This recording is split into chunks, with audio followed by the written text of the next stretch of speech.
well, Keene's so liberal, did you ever experience any racism? And that's a very ignorant question to ask. So I moved back to Keene, New Hampshire in 4th grade. I had previously been living in one of the most diverse cities in the world, New York City, where I went to school. And when I moved back, I was shocked that within my first day at Fuller Elementary School, I was met with microaggression comments, not only from my peers, but the teachers. I remember someone asking me if I was adopted because my mom picked me up. Newsflash, I'm biracial.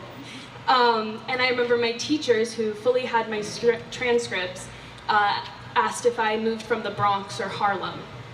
As my time at Fuller progressed, those microaggression comments turned into racism, that when reported by myself or my family was called bullying. There is a difference between bullying and racism.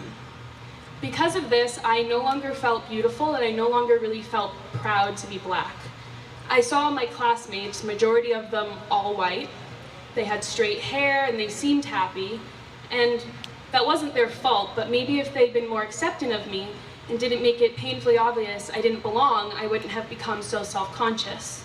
Maybe if the education system or their parents had taught them how, despite the injustices black people have faced in America, we still have remained successful in our aspects, then maybe they would have been more accepting of me and my family. I felt like my body was wrong, my hair was wrong, I was all wrong, and I was only 10 years old. I started to become hateful and mean because I hated the color of my own skin. In middle school, I wanted to be right. Imagine wanting to erase the color of your own skin at such a young age.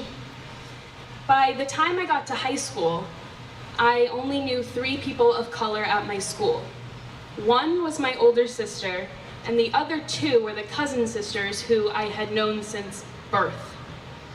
Because that's how it is. I mean, ask yourself how many friends you have that are white, as a white person. I only had 3 friends that were black.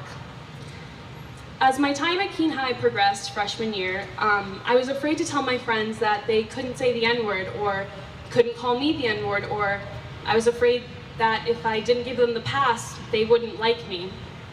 I now realize that they never liked me if they felt it was okay to say that word or any comments regarding that word around me. I became whitewashed and I had forgotten who I was, and I had become the bully because I felt this unbelievable pressure to erase my identity. Thankfully, I found myself back in New York City for the summer when I was 16. I was at a summer intensive program that I had been accepted into, and it was very, very diverse. After class one day, I had this acting teacher who was a black male, and he was very successful on Broadway. And after me and him had a conversation, he told me that my life mattered, that my voice mattered, and it should not only be heard within my performing arts community, but my own community at the time of Keene, my state, and the whole country. Because of this, I really felt proud to be black, and I am still proud to be black. And while I have so much pride in being a black woman, I still fear for my life because of my peers, my teachers, authoritative figures. And it's like, if you're gonna hate me, just hate me because I'm a bitch, not because I'm black. I am also extremely fearful of cops.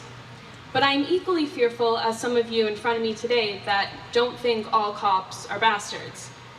All cops are bastards. When I say ACAB, or I yell ACAB, or you see a sign that says ACAB, I'm not saying that all cops are bad people. I mean that every person who chooses to be a cop is complicit in a system that is racist and devalues the life of people of color, specifically black lives. Therefore, all cops are bastards. And if you don't agree with this statement, I ask you personally to please leave. Because if you don't see how the whole system is evil and cops enforce that system, then you stand with white America. And that's America with 3 Ks.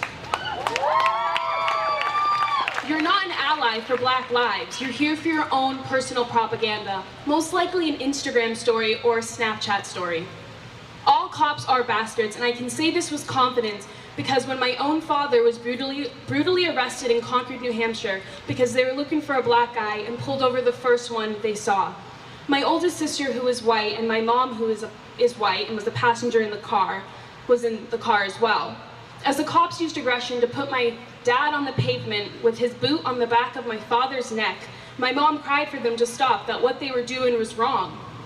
But not even my mom and my sister's white privilege could save my dad, because if you're white and you stand against the police, especially as a black ally, you're the enemy now to cops as well. And not even 3 years later, the same police department maced my father so bad in our own home that we had to replace the carpets because his face print was left in them. My father is not a criminal. My father is educated. My father is a successful businessman, but he is a father first and a great one at that. He shouldn't have to live in fear every day because of the color of his skin. No one should. All cops are bastards, and this includes Keene cops. They are propaganda. They hear us, but do they see us? Do they understand us? Do our lives truly matter, and to what extent? We don't want you to hear us. In fact, we want you to stay away from the protests. You're not welcome. Don't take a knee with us when you won't hold a sign that says Black Lives Matter or say their names. You're missing the whole point. Don't take pictures with us so you can sleep peacefully at night thinking you've done enough. You haven't.